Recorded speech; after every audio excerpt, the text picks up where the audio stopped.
Bab 2721 sampai bab 2724. Kemudian, di bawah kendali Draven, kapal mereka dengan cepat bergerak maju, dan kapal mereka dengan cepat bergerak maju, dan semakin banyak tetesan air di dalam air yang telah terbentuk. Laba-laba air yang keluar melompat-lompat dan menghancurkan semua patung-patung manusia di sekitar mereka. Setelah dihancurkan, lebih banyak lagi yang muncul kapan saja. Tak lama kemudian, sosok laba-laba air ini berkumpul di dasar perahu, menempel pada mereka, di atas perahu. Meskipun laba-laba kering sangat ringan dan berukuran kecil, air tetesan-tetesan itu masih sangat berat jika dikumpulkan bersama-sama. Saat ini mereka hanya bisa melihat rakitnya tenggelam sedikit demi sedikit, dan laba-laba air semakin banyak di tiang bambu di kaki Delevine. Agak sulit untuk mengayunkannya. Apa yang harus saya lakukan? Dan saat ini, apakah laba-laba air ini mencoba menyeret kita ke bawah perahu dan memakan kita? Tapi sepertinya mereka benar-benar ingin melakukan ini, kata Ye Chu. Tapi Ye Chong, Delevine dan yang lainnya tidak khawatir, karena Ye Chong melihat bahwa anjing-anjing tua ini tidak mungkin mendapatkan 3 kali lipat jumlah tersebut. Tarik seluruh rakit bambu ke dalam air. Jadi laba-laba air pada dasarnya sudah bertelur semua sekarang. Jadi trik kecil laba-laba air ini tidak akan mampu mengalahkan serangga daun sama sekali. Adegan berikutnya terjadi ketika Ye Chong sedang berbicara dengan Liu Jing dan tiba-tiba menyadari sesuatu yang aneh di air di belakangnya. Yu Cheng mengerutkan kening dan melihat ke kejauhan. Tidak ada cahaya api yang bersinar di jalan mereka datang. Itu benar-benar tenggelam dalam kegelapan. Delevine dan Liu Jin tidak dapat melihatnya, tetapi Ye Chong dapat melihatnya dengan jelas. Pada saat ini, sekitar 1 atau 2 hingga 3 kilometer di belakang mereka, ada makhluk besar di bawah air. Ada makhluk besar yang mendekat dengan cepat ke arah mereka. Sepertinya seekor ular air yang sangat besar. Ketika para pembayar pajak mendekat, mereka bergerak sangat cepat di dalam air. Jauh lebih cepat daripada rakit mereka, dan mereka akan segera menyusul rakit mereka.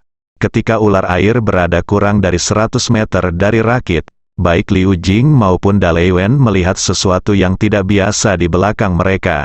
Saat ini, mereka hanya bisa melihat ombak bergulung di belakang mereka, dan bahkan berdiri di atas rakit pun bisa merasakan ombak di belakang mereka. Liu Jing. Pertama, Xianyu memegang pancake pedangnya di tangannya dan berkata dengan dingin, "Apa itu?" Kelihatannya ular raksasa. Lalu terjadi benturan. Tiba-tiba muncul kepala ular sebesar wastafel dari dalam air, lalu menggigit udara dan menelan seteguk air.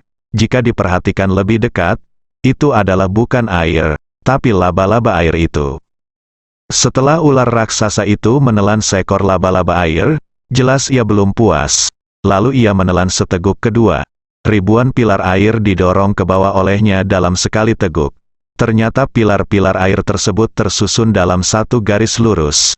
Makan malam ular-ular raksasa tersebut, dan pemilihannya masih berdasarkan melihat tempat yang paling banyak terdapat laba-laba air, dekat dengan mereka yaitu dari sukunya.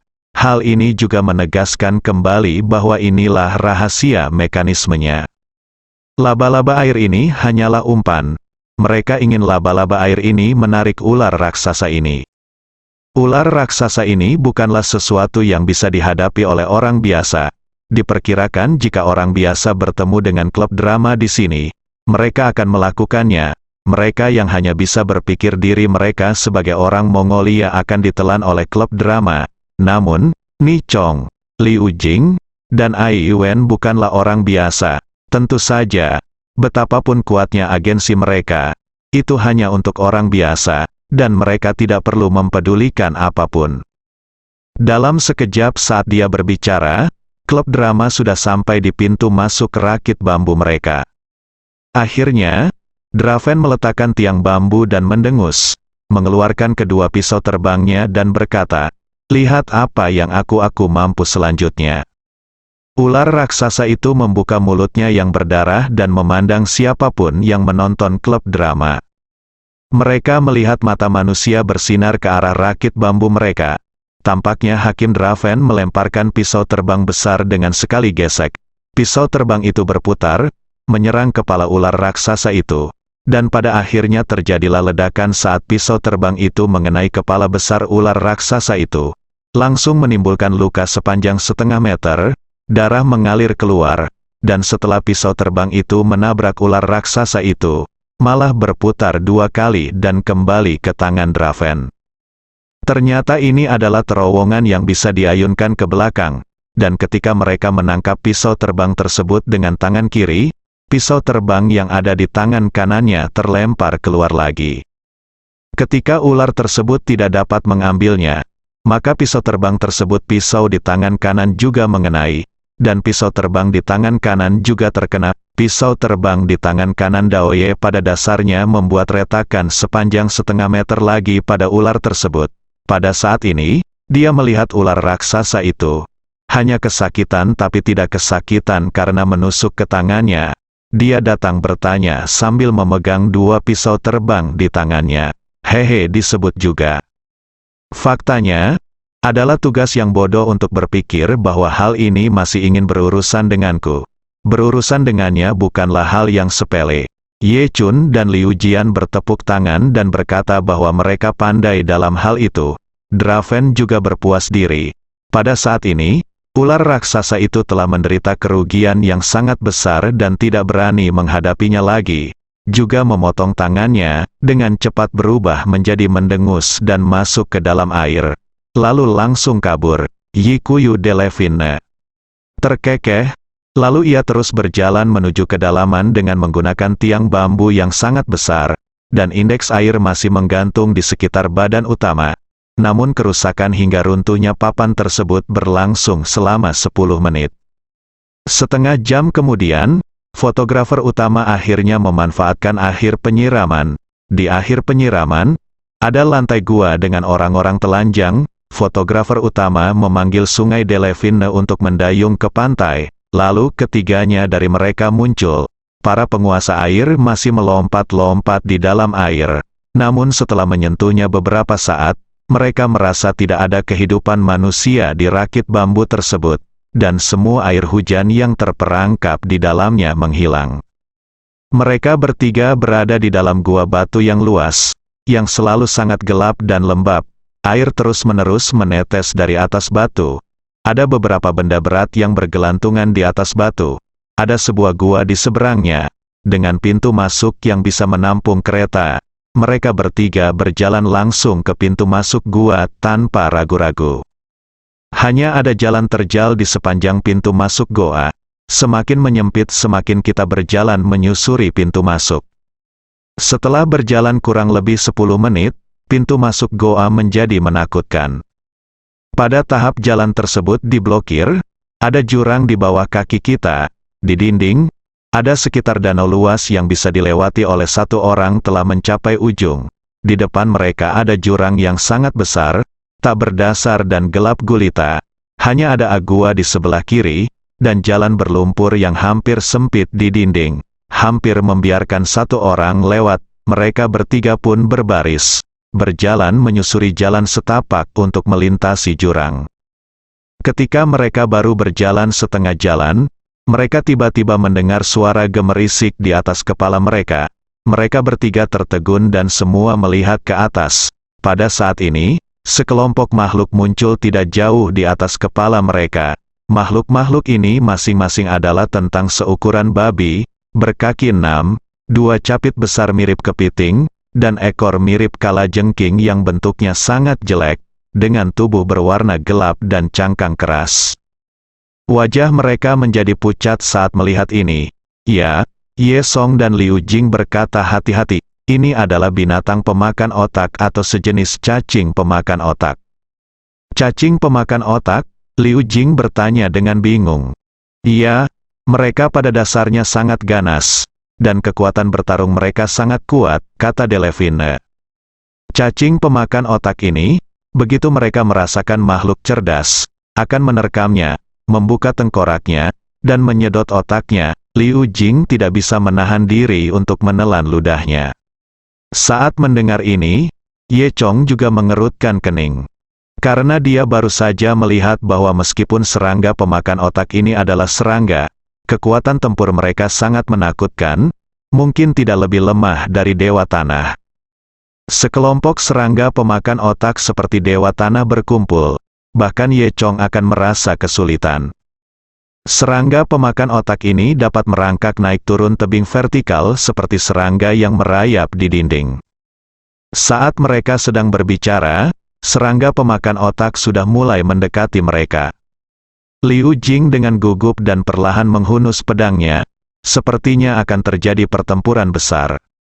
Ye Chong juga sudah siap. Selanjutnya, serangga pemakan otak ini telah merangkak di sepanjang tebing menuju puncak Ye Chong dan yang lainnya. Wajah cantik Liu Jing menjadi pucat karena ketakutan. Dan ketika mereka bertiga mengira cacing pemakan otak ini hendak melancarkan serangan, ternyata cacing pemakan otak ini hanya berhenti beberapa detik saat melewatinya, lalu langsung berjalan melewatinya. Hanya terdengar suara gemerisik di dinding. Setengah menit kemudian, serangga pemakan otak ini hilang. Setengah menit telah berlalu sejak cacing pemakan otak itu pergi, dan mereka bertiga masih terdiam. Akhirnya, Liu Jing berkata, ini agak melukai harga diri seseorang. Meskipun serangga pemakan otak ini tidak menyerang mereka, mereka bertiga tidak bisa bahagia. Draven sangat bingung, apakah itu berarti mereka tidak punya otak? Setelah itu, mereka bertiga melanjutkan berjalan menyusuri jalan setapak. Setelah berjalan kurang lebih 20 menit, mereka telah melintasi jurang yang dalam. Saat ini, mereka sampai di tempat yang mirip dengan istana bawah tanah. Mereka sekarang berdiri di atas sebuah platform. Masih ada jurang maut di depan mereka, dan sekitar 500 meter di depannya ada platform lain. Dan di tanah sana, ada tumpukan harta karun emas dan perak yang tak terhitung jumlahnya. Terdapat anak tangga panjang yang menghubungkan platform batu di kaki dan platform batu di kejauhan.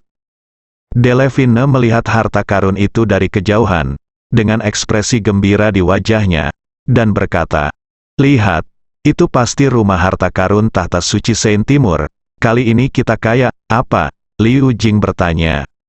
Ya, maksudku, kali ini kita bisa bersikap adil kepada Tuhan, kata Draven. Faktanya, Ye Chong sudah menduga bahwa tujuan Draven datang ke sini mungkin untuk menyembunyikan harta karun di rumah harta karun. Namun, Ye Chong tidak peduli. Tujuan kedatangan mereka hanya untuk menemukan kunci makam pedang krisan. Kemudian, Delevine melihat langkah-langkah yang menghubungkan kedua sisi dan berkata, saya kira pasti ada banyak mekanisme pada langkah-langkah ini. Kita harus berhati-hati, tentu saja. Ini tidak sulit bagi saya. Beri saya dalam 3 hari. Saya memecahkannya. Apa, 3 hari? Ye Chong memandang Delevine dengan geli. Delevine membela, 3 hari sudah sangat cepat. Dan itulah saya, jika orang biasa memberinya waktu 3 bulan, dia tidak akan bisa memecahkan mekanisme di sini. Dan dia tidak akan bisa mencapai sisi lain. Sama sekali. Ye Chong tersenyum sedikit, dan berkata-katakan lebih banyak, ambil kerah Delevine, lompat, dan dalam sekejap mata, Ye Chong dan Delevine telah mencapai platform yang berlawanan. Liu Jing juga mengikuti Ye Chong, dan Draven menatap matanya sendiri dengan tidak percaya. Dia melihat ke jurang besar di belakangnya, yang jaraknya sekitar 500 meter. Pria ini benar-benar melompati dalam sekejap. Ini luar biasa. Delevine tidak dapat mempercayainya. Siapa kamu? Ye Chong tidak menjawab, lalu dia dan Liu Jing mulai mencari. Dan Draven tidak mempedulikan hal ini lagi. Saat dia berlari menuju harta karun itu, dia tertawa dan berkata, saya kaya. Kemudian, sambil mengurus urusannya sendiri, dia memasukkan perhiasan, emas, dan perak yang tak terhitung jumlahnya ke dalam tasnya. Ye Chong dan Liu Jing terlalu malas untuk memperhatikan kegembiraan Delevine dan pergi mencari kunci makam pedang-pedang krisan. Konon kuncinya adalah batu berbentuk segitiga. Ye Chong mengaktifkan mata Dewa Naga. Dengan cepat memindai area tersebut, dan mulai mencari di rumah harta karun yang luas ini. Rumah harta karun itu menempati area yang sangat luas, setidaknya seluas 10 lapangan sepak bola, dan harta karunnya tersebar di mana-mana. Sangat tidak nyaman menemukannya di sini. Ye Chong dan Liu Jing mencari secara terpisah. Setelah berjalan keluar, mereka masih bisa mendengar tawa Delevine. Pada saat yang sama, di tahta suci timur, yang dihancurkan oleh Ye Chong, Uskup Agung Merah dan Wanita Sutra Merah berada di kantor, tampak sedih.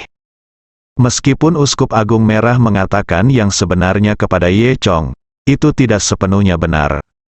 Tampaknya Ye Chong mengatakannya tanpa keberatan, tetapi menurut ada sebuah gua, milik Ye Chong, sama sekali tidak ada tempat untuk itu.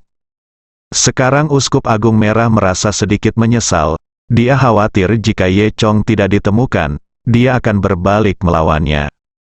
Pada saat ini, Wanita Sutra Merah datang dan berkata kepada Uskup Agung, "Uskup Agung, apa yang harus kita lakukan sekarang, Uskup Agung?"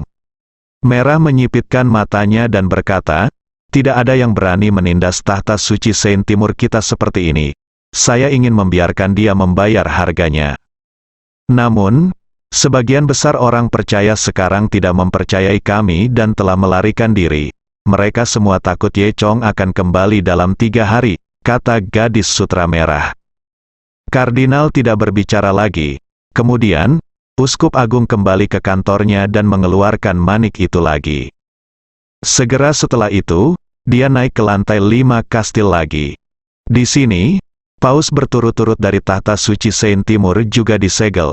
Paus berbaju merah ini semuanya adalah sosok seperti dewa. Sebelumnya, Uskup Agung Merah membangunkan Paus Jerman dan Austria di sini. Tetapi yang tidak dia duga adalah Paus Jerman dan Austria pada akhirnya dibunuh oleh Ye Chong. Namun kali ini, Uskup Agung mengikuti contoh yang sama dan membangunkan ketiga paus langsung di lantai 5. Ketiganya adalah Paus Kematian, Paus Guntur dan Paus Johnson. Kekuatan ketiganya tidak lemah. Paus Jerman dan Austria adalah Paus ke-16 tahta Saint Timur, dan ketiganya adalah Paus ke-8, ke-10 dan ke-11 tahta Saint Timur. Di antaranya, Paus Kematian merupakan sosok yang ikut serta dalam perang antara dewa dan setan di Tiongkok. Dapat dikatakan bahwa ketiga orang ini sangat sakti. Ketika ketiga orang itu lahir, mereka sekali lagi menyebabkan fluktuasi kekuatan antara langit dan bumi. Awalnya, energi spiritual bumi telah habis dan kekuatannya terbatas. Namun dengan munculnya misi yang begitu kuat, kekuatan seluruh dunia secara bertahap menjadi lebih kuat. Ketiga orang itu muncul entah dari mana dan sekali lagi mengejutkan dunia. Uskup Agung Merah memberitahu ketiga orang itu tentang Ye Chong. Setelah mendengar ini, ketiga paus semuanya menunjukkan ekspresi marah dan terkejut. Tanpa diduga, di dunia sekarang ini, ada orang yang bisa membunuh Paus Jerman dan Austria. Sepertinya kita belum dilahirkan, dunia sudah terlalu banyak berubah, kata Paus Johnson. Benar, Paus Thunder berkata, sudah waktunya bagi dunia untuk merasakan kekuatan tahta suci Saint Timur kita. Saat dia berbicara, seorang murid tiba-tiba menyerbu masuk. Uskup Agung, ini tidak baik, ada orang lain, seseorang di sini lagi. Apa, seseorang di sini lagi? Mungkinkah Ye Chong pergi dan kembali? Tanya Uskup Agung. Tidak, kali ini orang aneh tanpa lengan atau kaki, kata murid itu. Orang aneh tanpa lengan atau kaki, Uskup Agung bingung. Pada saat ini, sebuah suara tiba-tiba terdengar di langit. 3 pecundang lagi telah dilepaskan dari segel dan dibangkitkan. Sepertinya saya datang tepat pada waktunya. Kalian bertiga yang kalah telah turun. Suara ini bergema di seluruh kastil. Sepertinya seseorang sedang berbicara di luar. Bukankah 3 sampah di mulut pria ini mengacu pada 3 paus kematian, Guntur dan Johnson yang baru saja dibangkitkan? Setelah mendengar ini, ekspresi ketiga orang itu berubah. Tepat setelah ketiga orang itu dibangkitkan, seseorang berani mempermalukan mereka. Mereka benar-benar mencari kematian. Kemudian, ketiga orang itu berubah menjadi 3 lampu merah dan langsung terbang. Bahkan sebelum Uskup Agung sempat bereaksi, 3 orang dan 3 lampu merah telah tiba di luar. Saat ini, di depan mereka ada seorang laki-laki tanpa lengan dan kaki. Dia sedang duduk di atas sedan, dan 4 orang sedang membawa kursi sedan tersebut. Pria tanpa lengan atau kaki tidak lain adalah Shaun, salah satu dari 8 setan jalan hantu. Dialah yang baru saja berbicara. Ketika Sean melihat ketiga orang itu, dia tersenyum tipis dan berkata, "Ternyata mereka adalah 3 paus dari tahta suci Saint Timur. Saya pikir mereka hanya kalian kucing dan anjing." Ketiga orang itu tidak mengenal Sean. "Siapa kamu?" tanya Paus Johnson. "Siapa kamu?" Thunder Pope juga bertanya. Paus Kematian juga sangat berhati-hati. Ia dapat melihat bahwa meskipun lawannya tidak lengkap, ia jelas merupakan karakter yang kuat dan kejam. Aku di sini untuk mengajarimu, sampah tahta suci Saint Timur," kata Sean dengan sangat arogan. Sombong. Saat dia mengatakan ini, Paus Johnson tiba-tiba meraih senjatanya di udara, dan aliran energi merah mengembun di tangannya, berubah menjadi lembing besar. Kemudian, Paus Pansen langsung melemparkan lembing ke arah Sean dengan lemparan kuat di tangannya. Lembing itu sangat cepat, memancarkan cahaya merah di udara, hampir menembus udara kemanapun ia melewatinya. Dalam sekejap mata, lembing itu sudah dekat dengan Sean. Dan saya tidak melihat bagaimana tindakan Sean, tepat ketika lembing hendak menusuk Sean, tiba-tiba terdengar ledakan, dan lembing itu sepertinya hancur berkeping-keping oleh kekuatan tak kasat mata dan jatuh ke tanah. Paus Johnson berkata, "Sepertinya orang ini memiliki beberapa kemampuan." Pada saat ini, Paus Guntur di sebelahnya juga tiba-tiba mengambil tindakan. Dia mengatakan ini di mulutnya, dan kemudian tiba-tiba mengulurkan tangan kanannya. Saya melihat aliran energi es terbang keluar dari tangan kanannya, dan energi es langsung melesat ke sisi Sean, membekukan Sean hidup-hidup. Melihat Sean sekarang, dia tampak seperti orang yang membeku di dalam es. Paus Guntur mencibir, "Apakah hanya itu yang Anda miliki? Beraninya Anda datang ke tahta suci Saint Timur untuk mempermalukan diri sendiri." Sebelum Paus Guntur selesai berbicara, dia hanya mendengar suara klik yang halus dan kemudian membekukan sekeliling Sean. Semua es batu pecah dan jatuh ke tanah. Melihat pemandangan ini, Paus Guntur pun kaget, dan ia saling berpandangan dengan Paus Johnson. "Saya tidak menyangka Sean, yang tidak memiliki tangan atau kaki, akan memiliki kemampuan seperti itu." Dari awal sampai akhir, Sean tidak menggerakkan tangan atau kakinya, karena dia tidak punya tangan atau kaki. "Oke, kamu memang karakter yang kuat, tapi dengan kemampuanmu, apakah kamu pikir kamu bisa melakukan apapun yang kamu mau di tahta suci kita?" kata Paus Kematian. Saat dia berbicara, Paus Kematian mengeluarkan sebuah buku dari tangannya dan membuka halaman tertentu di dalamnya. Kemudian, Paus Kematian menggumamkan kata-kata pada buku itu. Segera, suara suram terdengar antara langit dan bumi. Suara ini sepertinya masih melekat di telinga semua orang. Saat ini, Sean, termasuk 4 orang yang berdiri di sampingnya membawa sedan, tampak dikelilingi lapisan lampu hijau. Setelah Paus Kematian hanya melantunkan mantra selama beberapa detik, dia tiba-tiba berteriak kematian. Kemudian, ada lampu hijau yang menyala di Sean dan keempat anak buahnya, dan terjadilah ledakan. Terdengar suara gemuruh yang keras, dan keempat anak buahnya jatuh ke tanah, tewas. Sedan Sean jatuh ke tanah dengan suara gemuruh. Sean yang sedang duduk di atas sedan masih duduk di sana, seolah ledakan barusan tidak menimbulkan bahaya sama sekali. Saat melihat pemandangan ini, Paus Kematian menyipitkan matanya. Paus Kematian baru saja menggunakan jurus pamungkasnya, tapi tetap tidak melukai Sean. "Siapa kamu?" tanya Paus Kematian. Sean masih hanya tersenyum. Namun kini keempat anak buah Sean yang membawa sedan tersebut telah tewas. Sekuat apapun Sean, apa yang bisa ia lakukan jika ia tidak memiliki tangan atau kaki? Pikir Paus Kematian. Tepat ketika Dewa Kematian memikirkan hal ini, dia melihat 4 orang yang membawa kursi sedan Sean semuanya berdiri pada saat yang bersamaan.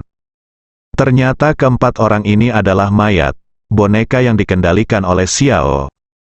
Selama Sean tidak mati, keempat orang ini juga tidak akan mati. Sean terkekeh. Apa? Hanya ini yang bisa kamu lakukan? Giliranku selanjutnya. Tahta suci Saint Easton berani menjadi musuh alam hantuku dan membunuh 13 penjaga alam hantuku. Sekarang kamu akan dihukum mati untuk pemberontakan, kata. Dan melihat Sean tiba-tiba membuka mulutnya, dan pedang panjang keluar dari mulutnya.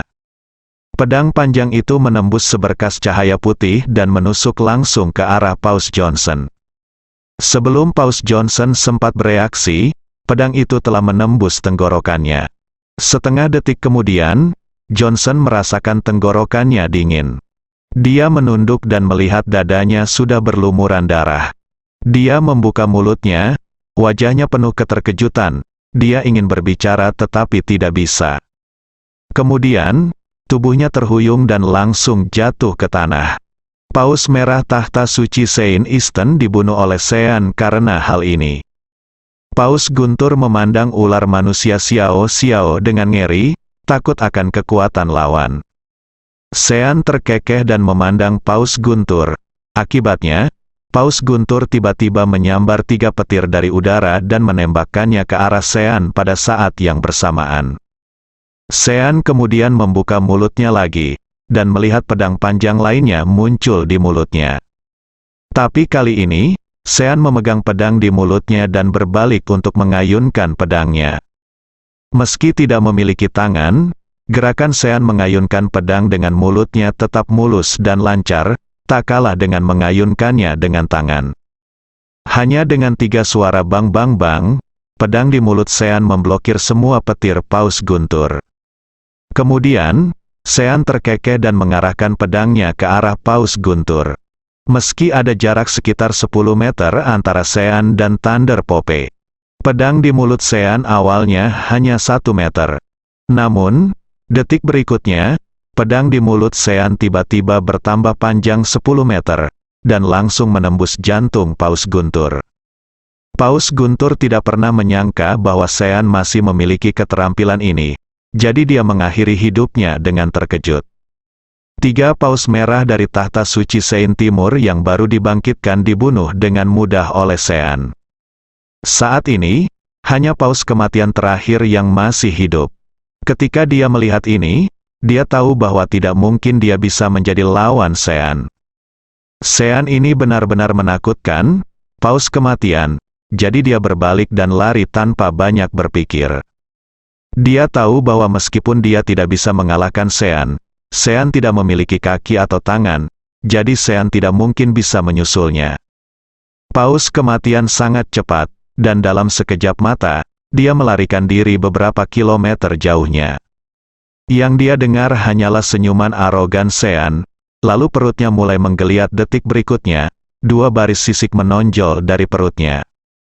Ada sekitar 30 sisik, semuanya sangat fleksibel, seolah-olah itu adalah tangan dan kakinya sendiri. Kemudian, Sean memiringkan tubuhnya dan berbaring di tanah, dan sisiknya berayun maju mundur, seperti kaki 1000, menopang Sean dan bergerak maju dengan cepat. Saat ini, Sean terlihat seperti serangga yang merayap di tanah. Dia juga sangat cepat, secepat kilat, dan dia memang mematikan seperti ular. Keempat pengusung sedan itu tanpa ekspresi, masih menunggu di tempatnya. Setelah sekitar 5 menit, saya mendengar suara gemerisik dan Sean kembali. Ketika Sean kembali, dia masih memiliki kepala manusia di mulutnya, yang merupakan kepala paus kematian. Sean menggunakan timbangannya untuk kembali ke kursi sedannya dan duduk.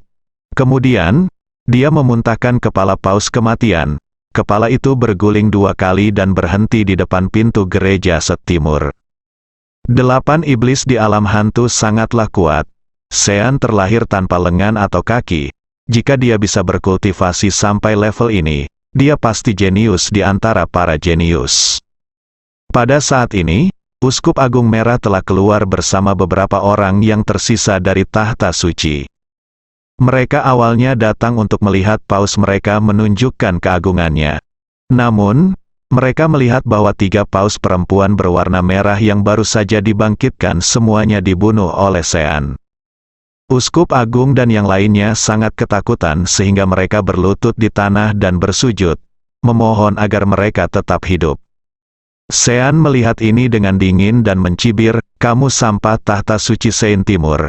Bahkan tuanmu tidak berani bertindak sembarangan denganku. Apa yang mampu kamu lakukan? Kamu pikir ada beberapa paus merah, hanya saja duduk sebagai komando akan membuatmu tak terkalahkan." Uskup Agung Merah sangat ketakutan sehingga dia segera bersujud untuk mengungkapkan ketakutannya. Dan Sean melanjutkan, "Karena tahta suci timur sangat tidak patuh, jangan disimpan, tetapi paus merah itu masih dapat digunakan.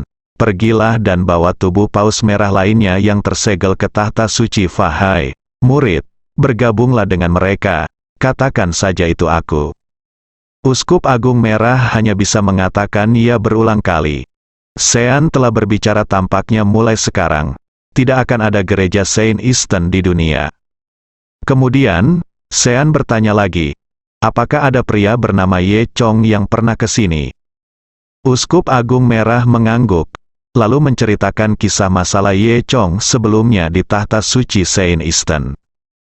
"Tuan Sean, jika Anda bisa membunuh orang ini, kami semua akan berterima kasih kepada Anda," kata Uskup Agung Merah. Sean menyipitkan matanya dan tersenyum tipis, "Jangan khawatir. Cepat atau lambat aku akan menghadapinya. Namun, aku ingin membunuhnya di depan seluruh dunia untuk menambah kesenangan bagiku dan membuat seluruh dunia tahu bahwa aku hantu itu sangat kuat." Ye Chong dan Liu Jing terus mencari kunci makam pedang ilahi pedang krisan di rumah harta karun yang luas. Draven, sebaliknya, sibuk mengemas harta karun. Dia hanya membawa tas besar, yang kini bahkan lebih tinggi darinya. Tapi Draven masih sangat tertarik. Setelah memasang satu item, dia sering menemukan yang lebih baik. Dia juga akan mencurahkan harta yang dipasang sebelumnya dan memasang sesuatu yang lebih baik nanti. Setidaknya ada puluhan ribu harta karun di rumah harta karun tersebut. Semuanya merupakan berbagai harta karun langka yang dikumpulkan tahta suci dari dunia selama ribuan tahun. Bahkan Liu Jing merasa sedikit senang saat melihatnya. Ye Chong tidak peduli dengan hal ini. Akhirnya, setelah mencari selama hampir 1 jam, Ye Chong menemukan sesuatu yang memancarkan cahaya hijau di tumpukan perhiasan di sudut yang tidak mencolok. Ye Chong segera berjalan mendekat dan mengeluarkan ledakan energi, menyebarkan semua harta karun di sekitarnya. Benar saja, terlihat ada benda berbentuk segitiga seukuran kepalan tangan yang ditekan di sana. Ye Chong sangat gembira, ini bisa dibilang beruntung. Jika bukan karena cahaya hijau yang memancar dari benda segitiga, yang muncul dari celah tumpukan harta karun, dia mungkin tidak akan bisa menemukan benda segitiga itu. Itu adalah kunci makam pedang Dewa Pedang Krisan. Setelah Ye Chong menemukan kuncinya, dia memanggil Liu Jing. Liu Jing mengambil kunci segitiga dan melihatnya, mengagumi lampu hijau seperti air yang mengalir. Ye Chong berkata, "Sepertinya ini dia." Liu Jing mengangguk, "Seharusnya benar." Kemudian, Ye Chong berkata, "Sekarang benda itu telah ditemukan, kita bisa pergi." Liu Jing berkata, "Di sana ada begitu banyak harta karun di sini. Sayang sekali menyimpannya di sini. Mengapa kita tidak membaginya?" Ye Chong memandang Liu Jing dan tahu bahwa dia sangat menginginkan barang-barang ini. Namun, Ye Chong sebenarnya tidak tertarik pada harta karun ini. Dia tersenyum dan berkata, "Saya tidak akan mengambil satupun bagian saya. Anggaplah ini sebagai ucapan terima kasih karena telah banyak membantu saya." Itu hampir sama," Liu Jing berkata dengan bangga. Setelah itu, kedua orang itu menemukan Draven terlebih dahulu. Liu Jing juga sangat murah hati, membiarkan Delevine mengambilnya terlebih dahulu. Delevine mengambil sisanya, dan Liu Jing mengambilnya kemudian. Dan Delevine sudah mengisi tasnya sampai penuh sehingga sulit baginya untuk membawanya. Dia berkata, "Saya sudah mengambil cukup banyak, tetapi dengan begitu banyak barang, bagaimana cara mengambilnya? Apakah Anda harus memilih beberapa yang berharga?" Liu Jing menggelengkan kepalanya dan berkata sambil tersenyum, "Tentu saja saya mengambil semuanya." "Apa, ambil semuanya? Apakah kamu bercanda?" Delevine tidak mempercayainya. Liu Jing juga tersenyum tipis. Sepertinya Delevine tidak tahu apa itu senjata ajaib luar angkasa. Setelah itu, Liu Jing mengeluarkan senjata ajaib luar angkasa Susan, lalu melambaikan tangan gioknya dengan lembut, dan ledakan energi sejati menyedot semua harta karun ke dalam senjata ajaib luar angkasa. Meskipun senjata ajaib luar angkasa Liu Jing tidak sebagus milik Ye Chong, itu lebih dari cukup untuk menyimpan harta karun ini. Setelah itu, Liu Jing menyingkirkan senjata ajaib luar angkasa. Melihat pemandangan ini, Delevine yang membawa karung besar tercengang, dan dagunya hampir menyentuh tanah. Gunungan harta karun dan gunungan emas dan perak di hadapanku semuanya lenyap dalam sekejap. Apa yang baru saja dia katakan masih terngiang-ngiang di telinganya. Ini, hilang. Delevine tidak percaya bahwa harta karun yang dikumpulkan tahta suci selama ribuan tahun telah hilang begitu saja. Bersambung.